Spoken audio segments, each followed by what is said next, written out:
극동방송과 함께하는 성경 읽기 프로젝트 성경이 읽어지네.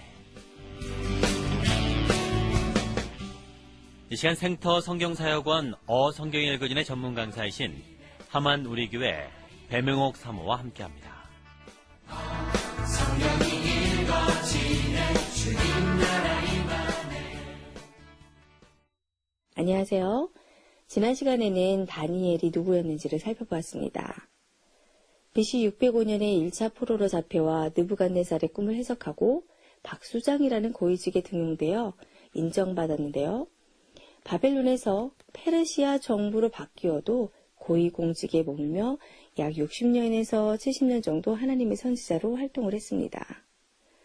포로 시대를 고스란히 지나간 이 다니엘의 인생은 비록 나라는 사라지고 없지만 하나님만이 진정한 왕이시고 역사를 주관하시는 왕 중의 왕이심을 증명하는 것이었어요. 구체적으로 하나님이 그에게 말씀하시고 보이신 묵시를 통해 모든 세상 나라 제국들은 결국 심판받고 반드시 종말을 맞이하게 될 것이다. 그러나 하나님 나라는 승리하고 완성될 것이다. 내 나라만이 영원할 것이다. 라고 세상의 종말과 하나님 나라의 영원성을 예언했습니다. 즉 하나님의 나라는 결코 망하는 것이 아니라는 사실을 천명한 거예요. 다니엘과 에스겔은 실제로 그 나라가 망해서 포로로 잡혀 이방 땅에 끌려가 있는 포로의 신분입니다. 그런데 바로 그곳에서 하나님께서 침묵하지 않으시고 하신 말씀이 이 말씀이었던 거예요. 그냥 보통 하시는 말씀이 아니라 우주 만물, 모든 나라들의 왕 중의 왕은 하나님이시라고 말씀하신 겁니다. 그리고 이 사실을 실제로 선포하는 사건이 있었습니다. 다니엘 하면 떠오르는 사건이 있죠. 바로 다니엘이 느부갓네살의 꿈을 해석한 것인데요.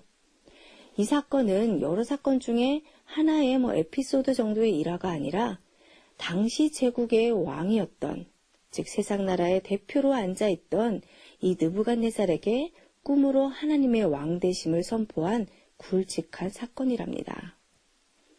다니엘 2장에 이 사건이 나오는데요. 느부갓네살 왕이 다스린 지 2년이 되는 해에 꿈을 꿨는데 이 꿈이 무엇을 의미하는 것인지를 몰라서 상당히 괴로워했어요. 꿈의 내용을 알려주지도 않고 막무가내로 해석하라는 그 왕의 요구에 바벨론의 박수, 무당, 점쟁이 술사들은 난색을 표하죠. 이에 화가 난 느부갓네살은 모든 지혜자들을 죽이려고 할 때에 이때 다니엘에게 하나님께서 그 꿈을 알려주신 겁니다. 다니엘이 느부갓네살 왕에게 꿈을 해석해 줍니다. 자, 왕이시여, 왕께서는 꿈에서 큰 신상을 보셨습니다. 머리는 금으로 되어 있고 가슴과 팔은 은으로, 배와 넓적다리는 노스로, 종아리는 철로, 발은 철과 흙으로 된 신상이었어요. 이 신상은 아주 크고 그 광채가 찬란하여 그 모습이 무시무시했습니다. 그렇죠?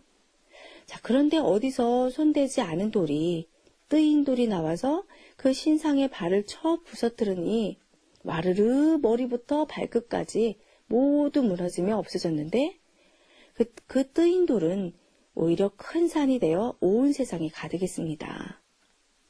왕이시여, 이 신상 꿈은 앞으로 나타날 제국들을 말하는 것으로 머리 금은 바벨론 당신의 나라입니다. 그 다음에는 은과 같은 나라가 나타나 다스릴 것이고요.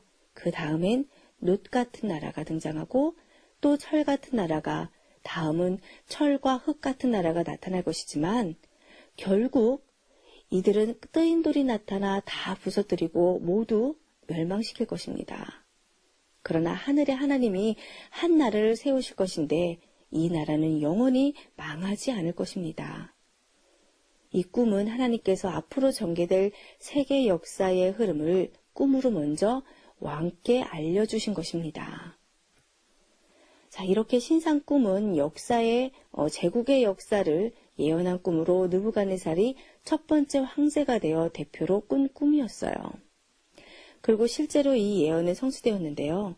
머리 금은 바벨론으로, 가슴과 팔, 은은 페르시아로, 그리고 배와 넓적다리 논나라는 헬라, 그리스였고요.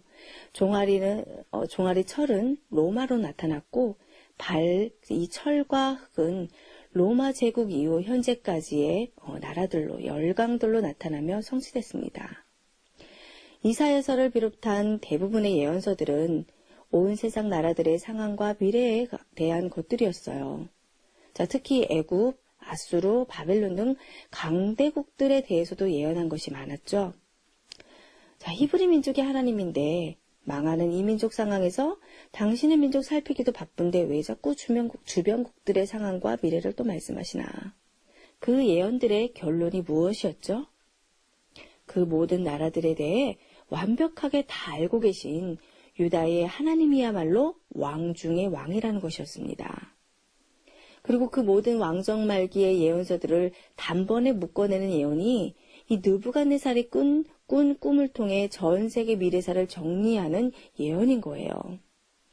바벨론이 당대의 최고의 황제 중 황제였지만 그래서 유다마저 점령해버려서 포로로 잡혀와 있지만 바벨론의 황제 느부갓네살의 무의식 세계까지도 다스리고 계시는 하나님이야말로 왕 중의 왕이라는 것입니다. 자, 유다를 멸망시킨 느부갓네살아, 네가 제국의 왕이냐? 아니다. 왕은 나다. 우주 만물을 창조하고 역사를 주관하는 내가 왕이다. 앞으로 흘러갈 제국의 역사를 내가 네게 먼저 보여주겠다. 나라들이 망하고 생길 것이다. 그러나 내 나라는 영원할 것이다. 자, 이사야, 나움, 예레미야, 하박국이 그토록 얘기했던 열방 예언의 진수가 바로 이것인 거예요. 바로 이 이야기를 하는 겁니다. 그런데 이번엔 예언이 아니라 사건인 거예요. 꿈이요. 신상 꿈입니다. 자, 꿈은 내가 준 거다. 앞으로 흘러가는 세계사는 내 손안에 있다라고 하시는 겁니다. 느부갓네살이 이러한 꿈 해석을 다 들은 후에 정말 통쾌한 장면이 이어지죠. 느부갓네살이 다니엘에게 절하며 하나님을 경배하는데 이 장면은 세상 나라가 하나님 나라에 굴복한 장면인 겁니다. 자, 느부갓네살의 신상의 결론은 느부갓네살아, 바벨론아, 세계사의 왕은 나다. 하나님이 왕이시다라는 것을 선포하신 것입니다. 자, 그리고 이렇게 나라가 망하고 강대국 제국들이 나타나는 이때에 드디어 등장하는 프로필이 있는데요. 바로 인자입니다. 인자라는 프로필이 다니엘 7장에 나타납니다. 왜 이때 등장하는가? 유다가 멸망하고 나라가 망하고 없어지는 것 같지만 결국 그렇지 않다. 이 하나님 나라는 이스라엘 한 나라에 국한되는 이 땅의 나라가 아니요 사실은 영원한 나라이다. 그리고 그 나라에 이제부터 등장할 어떤 존재가 있는데 그가 인자다라는 것이에요. 자, 인자는 무슨 의미일까요? 아무리 생각해도 다니엘이 환상 중에 본 그 존재는 하나님 같은 존재인데 또 아무리 생각해도 결국 사람이라고 말할 수밖에 없는 존재 같다는 거예요. 사람한테 사람이라고 하는 것은 당연하죠. 그러니까 사람한테는 인자, 즉 사람의 아들이라고 강조할 필요가 없어요. 사람은 사람의 아들이니까요. 그런데 다니엘에 나타난 이 사람은 너무너무 하나님 같은데 결국 인자라고 붙여서 사람이라고 했다는 말인 거죠. 하나님이라고 하자니 그렇고 또 사람이라고 할 수도 없는데 결국은 사람이라고 부르는 것 같은 고심하는 흔적이 묻어 있습니다. 그런 존재가 인자인데 신약에서 예수님이 자신을 지칭할 때 하실 때 이 용어를 사용하신 거예요. 자, 다니엘 7장 13절을 보세요. 내가 또 밤 환상 중에 보니 인자 같은 이가 하늘 구름 타고 와서 옛적부터 항상 계신 이에게 나아가. 자, 성부 하나님이죠? 그 앞으로 인도되매. 자, 여기서 인자 같은 이는 앞에서 말한 바대로 사람의 모습을 한 신으로 그리스도 메시아 하나님의 아들을 말하는 것으로요. 구름 타고 등장하는 것은 신적인 존재임을 말해주는 겁니다. 하나님이신데 사람의 아들인 것 같은 신성과 인성을 가지신 존재에 합당한 이름이 인자인 겁니다. 이 환상에 대한 해석으로 22절에 인자 같으니, 즉 지극히 높으신 이는 이 땅에서 하나님의 대리자로서 하나님 나라의 백성인 성도들을 인도하고 보호하는 메시아 개념으로 7장에 나타났어요.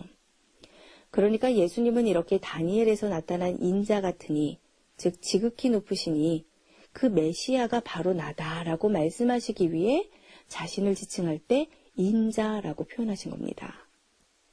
그런데 이 인자가 나중에 다시 요한계시록에서 등장을 해요. 그때는 심판주입니다. 정확히 연결이 되죠. 그러니까 다니엘서에서 등장하는 인자라는 프로필은 새로 등장하는 왕 중의 왕이고 영원한 나라의 왕상임을 보여주는 것입니다. 자, 여기까지 다니엘서의 중요한 포인트가 되는 내용들을 설명드렸습니다. 내일은 에스겔 공부하겠습니다.